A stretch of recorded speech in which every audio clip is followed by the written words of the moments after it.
Like every other Generation X kid who grew up watching it, and Generation Y fan that's rediscovered it, I used to spend countless nights fantasizing about what a live-action Transformers movie would look like.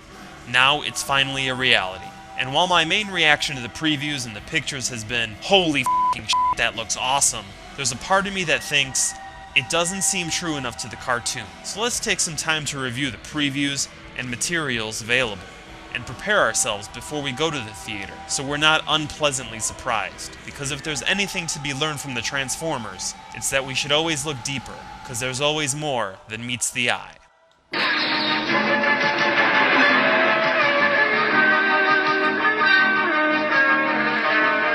Transformers, more than meets the eye. Autobots wage their battle to destroy the evil forces of the Decepticons. Transformers, robots in disguise. The Transformers, more than meets the eye. The Transformers. I'm very stoked about this movie. I got that same feeling I got when I was doing Armageddon. Not a lot of fans are happy with the choice of Michael Bad Boys Bay as the director for this beloved childhood rite of passage. In a perfect world, this would have looked like this. Now that would have f***ing rocked. And while Mr. Bay doesn't have the story and character skills of Mr. Cameron, it's hard to argue the fact that he knows how to turn tire squeals and engine churn into a kinetic symphony of rubber and metal. He wants the visuals to rock us. Can you imagine something transforming at 80 miles an hour? That's real. Let's see what he's talking about. Holy sh**. Let's see it in slow-mo.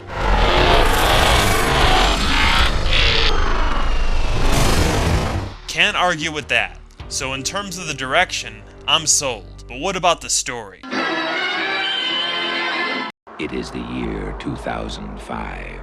The treacherous Decepticons have conquered the Autobots' home planet of Cybertron. That's how the 1986 movie began, with a badass narrator voice, telling us the Transformers were already at war, and in only 20 minutes, Optimus and Megatron were fighting to the death. So what should we expect in the 2007 movie? Everyone thinks it's going to be a cartoon. No, this is cool, trust me. You're going to have automobiles and jets that are going to transform into talking robots with character. Both writers were fans of the original show, and combined have a solid track record for writing action with sci-fi elements. A major factor in making Transformers live action will be removing all the illogical cartoon physics that plagued the original show. Once you get over the nostalgia, you realize the Transformers doesn't give a shit about logic. Just to name a few things. How does Megatron turn into a gun that's 1/100th his original size? Hopefully, the writers of this new movie have seen Terminator 2. Like he could disguise itself as a pack of cigarettes. No, only an object of equal size. How does Soundwave have room for all those tapes? How is Astro Train able to transform into a train that's big enough to hold everyone else? And here, it's big enough to hold a fully formed Devastator. And of course, where the f*** does Optimus Prime's trailer go when he transforms? Only kids cracked out on Lucky Charms don't notice this kind of obvious shit. So I'm all for logical Transformers. But the new previews have me wondering, why are there so many human characters in a movie about robots? What the f***? In the 1986 movie, the Decepticons come to Earth in an Autobot ship. Then the two sides laser blast each other all night. Then Optimus shows up in a ship. Then Megatron, who is now Galvatron, shows up with a handful of other ships. And finally, the Autobots escape by blasting off into space. All without being detected by any advanced military defense system. Which again, is illogical, because as we all know, in 1986, the US had Whopper, which would have deployed planes, troops, and missiles, and played tic-tac-toe. Now while it does make sense to have more human interaction in the new movie, doesn't it seem a little light on the robot side? Just to put some numbers out there, the 1986 movie had speaking roles for 2 humans and over 50 Transformers. This is the opposite, 50 humans and only 13 Transformers. And speaking of speaking, the only original voice actor returning is Peter Cullen, aka Optimus Prime. Megatron will be voiced by Hugo Weaving.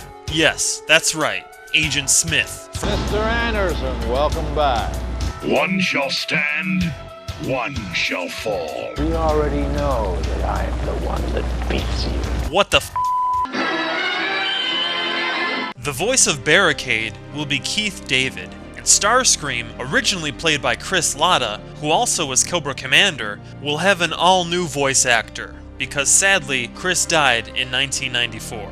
Which brings up the question, why not use Frank Welker, the original Megatron? He's alive and well, and interestingly enough, is voicing Megatron in the new Transformers video game. Apparently, after auditioning for the movie, he was told his voice didn't fit Megatron's new design. No shit, it doesn't fit. That's supposed to be Megatron?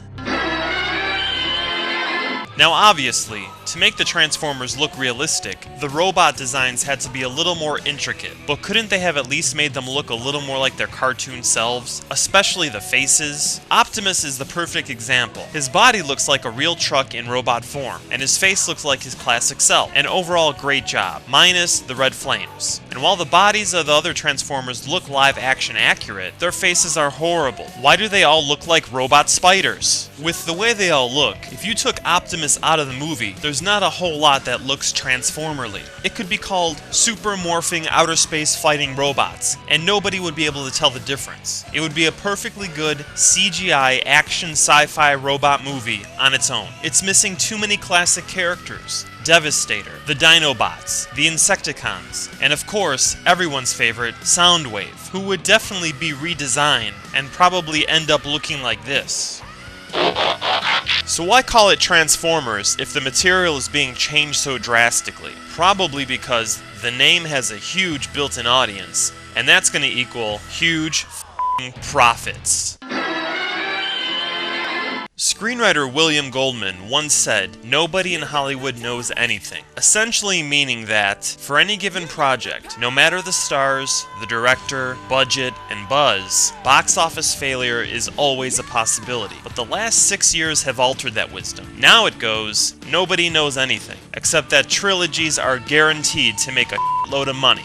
Imagine knowing that every 2 years, at least one of your products will make at least $200 to $400 million worldwide. So that trilogy-worthy concept is Hollywood's genie in a bottle, which grants 3 insanely profitable movies. And searching for this trilogy genie has given rise to a new trend called the reboot, which basically means discarding all previous continuity of an established series and starting over from the beginning. This allows for recycling of old, forgotten, and out-of-touch franchises to start fresh. That's why Transformers has been rebooted, because the studio wants to appeal to 2 large segments of its audience: die-hard fans and those who don't know much about it but still want to see it because it looks cool. And appealing to a huge audience becomes even more important when trying to create a franchise. That's why many of the popular characters had to be held back from the first movie, so there would be something new to advertise in the sequels to make audiences come back for more. So be aware that this first movie is the Act 1 of a 3-act trilogy, and must introduce all the characters, establish the conflict, and hint at elements that will be in future sequels, which will cause impatience for us die-hard fans, because we want to get to the transforming and the robot fighting. Based on the previews, the story probably goes something like this. The Decepticons crash to Earth. News coverage follows. The President is played a secret tape of the Mars rover recording and taken to a secret location to see a non-functional Megatron, who we learn was discovered many years ago. Meanwhile, Spike discovers that his new car is a Transformer. The Decepticons attack, the humans strategize, the Men in Black try but fail to capture Bumblebee, the Autobots reunite, and Spike meets Optimus. Humans are attacked again, the President tells the world about the robots, and the Decepticons chase Spike for the rest of the movie because they want what's in this box. The humans mobilize, and all sides converge for a CGI galore ultimate robot battle in the middle of a city, culminating with Megatron and Optimus fighting one-on-one, with Optimus, the Autobots, and humans winning for the moment, ending with a scene that sets up the sequel,